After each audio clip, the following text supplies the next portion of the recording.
स्वामी समर्थ. श्री गुरुदेव दत्त. मी वैष्णवी. माझ्या चॅनलमध्ये आज खरंच तुमचे मनापासून स्वागत आहे. तुमचा आजचा दिवस खरंच शुभ जाओ ही मी स्वामीचरणी प्रार्थना करते आणि व्हिडिओला सुरुवात करते.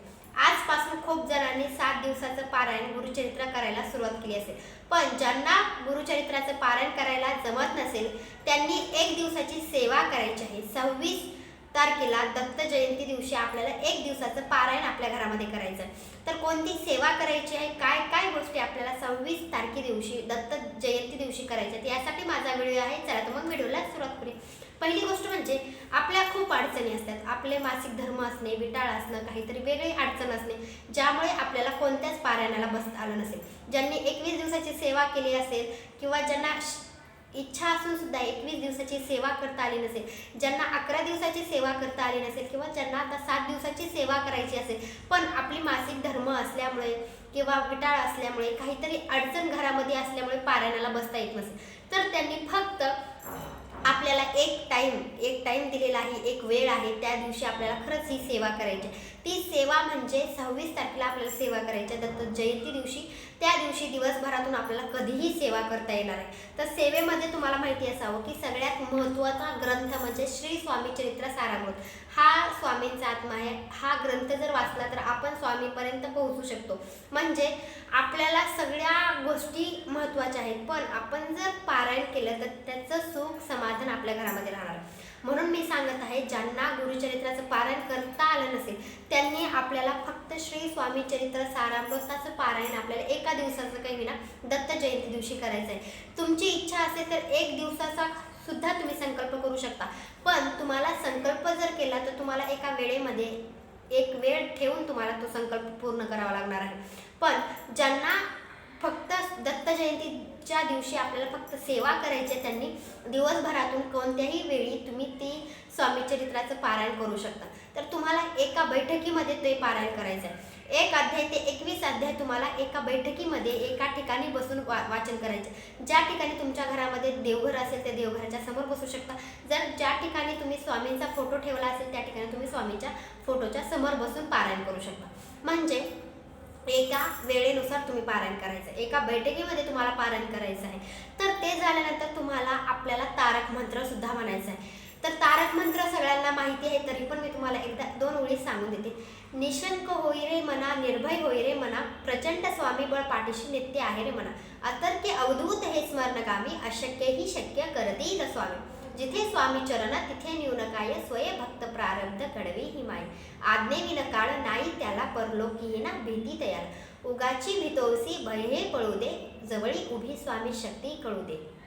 म्हणजे जी तारक मंत्र आहे ते तारक मंत्र तुम्हाला सगळ्यांना माहिती आहे. शक्य गोष्टी अशक्य गोष्टी शक्य करणारे आपले स्वामी आहेत. म्हणजे अशक्य गोष्टीवर मात करण्यासाठी आपल्याला स्वामींची सेवा करणं गरजेचं आहे. दत्त महाराजच आपले स्वामी आहेत, कारण की ते त्यांचाच अवतार म्हणजे स्वामींचा आहे. तर आपण दत्त जयंतीच्या दिवशी दत्त महाराजांचा, दत्त भगवानाचा आपण त्या दिवशी सेवा करू शकतो. तशी आपण स्वामींची सुद्धा सेवा आपल्याला करता येणार. तुम्हाला तुमच्याजवळ दत्त मंदिर नसेल, दत्तांचं मंदिर नसेल, तर तुम्ही स्वामींच्या मंदिरात का विना दत्त जयंती दिवशी जाऊ शकता. कारण की त्या दिवशी सुद्धा म्हणजे दत्त जयंतीच्या दिवशी सुद्धा आपल्याला स्वामी केंद्रात जाता येणार आहे. त्या ठिकाणी सुद्धा खूप मोठ्या प्रमाणात दत्त जयंती साजरी केली जाते. हे लक्षात ठेवून आपल्याला जवळच्या केंद्रामध्ये जायचं आहे. आपल्या घरामध्ये आपल्याला केंद्रात जर जाता येत नसेल तर मी तुम्हाला सांगितले की श्री स्वामी चरित्र सारामृताचे एक पारायण आपल्याला घरामध्ये करायचं आहे. ते झाल्यानंतर तुम्हाला तारक मंत्र 11 वेळा म्हणायचा आहे आणि श्री स्वामी समर्थ या मंत्राचा जप तुम्हाला 11 माळी करायचा आहे. तुम्हाला 7 दिवसाचं नाही पारायण करता आलं, 11 दिवसाचं नाही आलं, 21 दिवसाची सेवा नाही करता आली, तर आपल्याला एका दिवसाची सेवा करायची, ती म्हणजे दत्त जयंती दिवशी. कारण की सेवा जर केली तर त्याचं फळ आपल्याला भेटणार आहे. कारण की जेवढी सेवा करू त्याचा साठा होणार आहे. पण ज्यांनी सगळ्या गोष्टीची सेवा, ज्यांनी 21 दिवसापासूनची सेवा केली असेल त्यांना खरंच त्याचं पुण्य भेटलं असेल. खूप जर दत्त जयंतीपासून 108 पारायण करायचा संकल्प करतात. म्हणजे प्रत्येक वर्षामध्ये खूप जणांची इच्छा असते की 108 श्री स्वामी चरित्र सारामृताचे 108 पारायण घरामध्ये व्हावे. पण खूप जणांच्या अडचणीमुळे ह्या गोष्टी होत नसतील. पण खूप जण जे आहेत ते स्वामींची ही सेवा करायला मागपुढे बघत नाहीत. तर दत्त जयंती दिवशी तुम्ही संकल्प करून 108 पारायण करू शकता. म्हणजे वर्षभरात तुम्हाला 108 पारायण करायचं. नवीन वर्षाचा खूप जण संकल्प करतात 108 श्री स्वामी चरित्र या ग्रंथाचे पारायण करायचे. म्हणजे मी तुम्हाला सांगू इच्छिते की तुम्हाला एका दिवसाचं तर पारायण करता येणारच आहे दत्त जयंती दिवशी. पण जर तुमची इच्छा असेल तर तुम्ही 108 स्वामी चरित्राचे पारायण घरामध्ये करू शकता. जर तुम्हाला एक अनुभव घ्यायचा असेल किंवा तुमची जी इच्छा असेल ती जर पूर्ण करून घ्यायची असेल तर तुम्हाला 108 पारायण घरामध्ये करून घ्यावे लागतील. जी ही इच्छा असेल, कोणतीही इच्छा असेल, तुम्हाला कोणती इच्छा,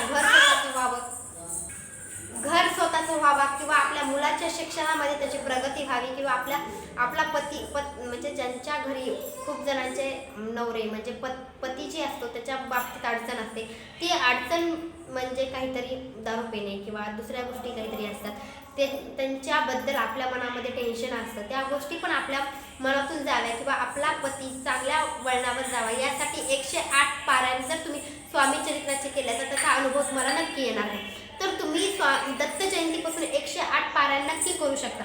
नंतर तुम्हाला दुसरी गोष्ट म्हणजे गुरुचरित्राचं पारायण एका दिवसात होऊ शकत नाही, कारण की त्याला पण एक शास्त्र आहे किंवा एक टाईम दिलेला आहे, वेळेनुसार ते पारायण करावं लागतं. तर आपल्याला आपल्या घरामध्ये ते पारायण करता येत नाही एका दिवसाचं. तर तुम्हाला मी सांगते, ज्यांना एका दिवसाचं पारायण करायचं असतं त्यांना गांगणापूर किंवा दिंडोरी ह्या ठिकाणी, ज्या ठिकाणी असे देवस्थान आहेत त्या ठिकाणी जाऊन ते पारायण करावं लागतं.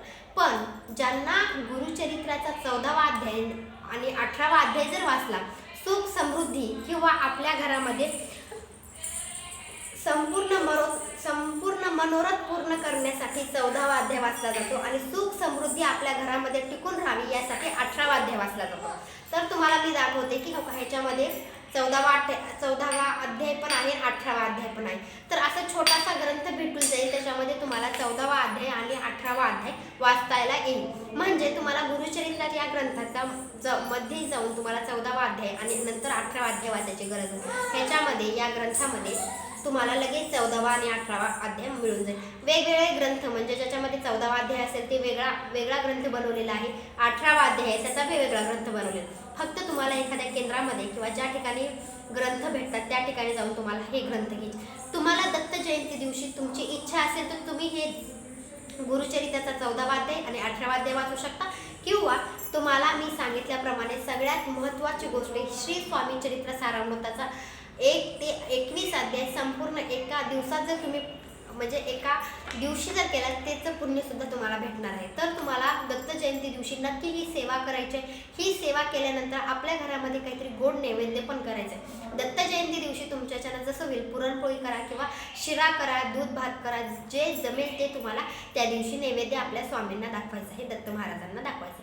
हे लक्षात ठेवा किंवा जवळच्या केंद्रामध्ये नक्की जा. आपली जी इच्छा आहे ती इच्छा पूर्ण जर करायची असेल तर 108 पारायण आपल्याला स्वामी चरित्राचे करायचे.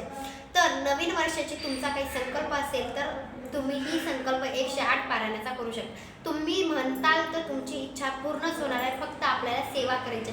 सेवा केली की सगळ्या गोष्टी आपल्या स्वामी आपल्याला दाखवून देत असतात. तर आपला अनुभव पण महत्त्वाचा आहे, आपली सेवा पण महत्त्वाची आहे. अनुभव आला की सेवा करतच असतो, पण आपली सेवा जर मनातून असेल तर अनुभव नक्की येत असतो, हे लक्षात ठेवा. माझा हा व्हिडिओ आवडला तर लाईक करा, शेअर करा, सबस्क्राईब करा. श्री स्वामी समर्थ, श्री गुरुदेव दत्त. भेटूया नंतरच्या व्हिडिओमध्ये. श्री स्वामी समर्थ.